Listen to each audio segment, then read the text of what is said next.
Here is the cruelest mark loss in the whole physics practical. You do the experiment correctly, you get a sensible final answer, and you still score almost nothing. Why? Because one single reading, one number you thought was too small to matter, you never wrote down. Listen to what the WAEC examiner actually recorded. When the value of E is missing, the candidate is denied the mark for the derived quantity. One missing reading, a whole chain of marks gone.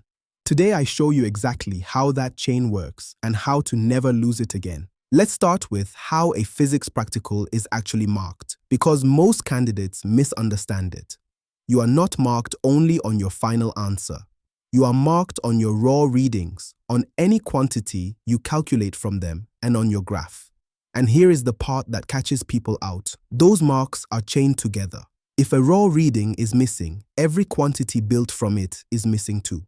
Take this example, straight from the examiner's own report.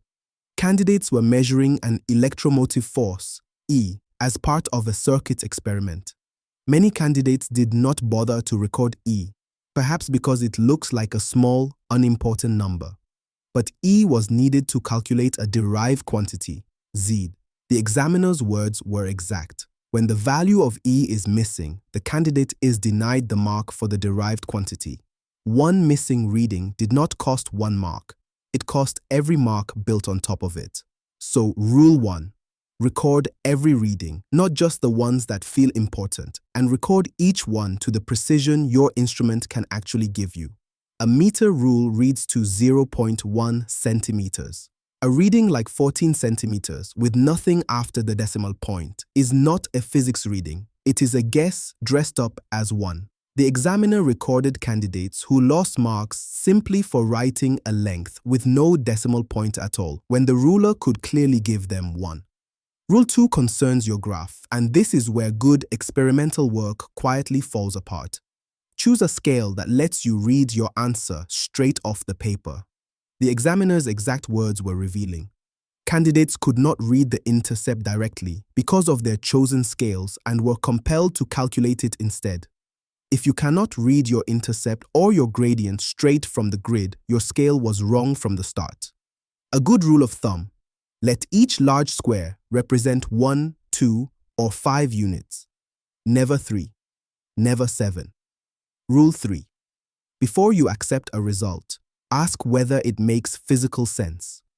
In one experiment, the examiner noted that candidates did not realize that every measured voltage should be less than the recorded electromotive force. If your working produces a voltage larger than the EMF driving it, something is wrong, and you should catch that yourself before you hand in the page, not hope the examiner does not notice. One more habit, and it is the simplest of all. Attempt every section. The examiner's own summary recorded that most candidates did not answer section B in full. A blank space earns nothing. A rough partial attempt still earns something. Never leave a page empty because you ran out of confidence rather than time. So, before you submit that practical, run 3 checks. Have I recorded every reading to the precision my instrument allows? Have I chosen a scale I can read directly without calculating around it? And does my final answer actually make physical sense? 3 checks, and they are the difference between a full derived quantity chain and a page of zeros. Let's lock it in. Record every reading to instrument accuracy. One missing number forfeits every mark built on it. Choose a graph scale you can read directly. Never 3, never 7 per square. Sanity check your answer against physical limits. And always attempt the full paper. None of this needs new physics. All of it is marks you already know how to earn. So, record everything to the precision your instrument can actually give you. Choose a graph scale you can read straight off, not one you have to calculate around. And before you trust a result, ask whether it is even physically possible.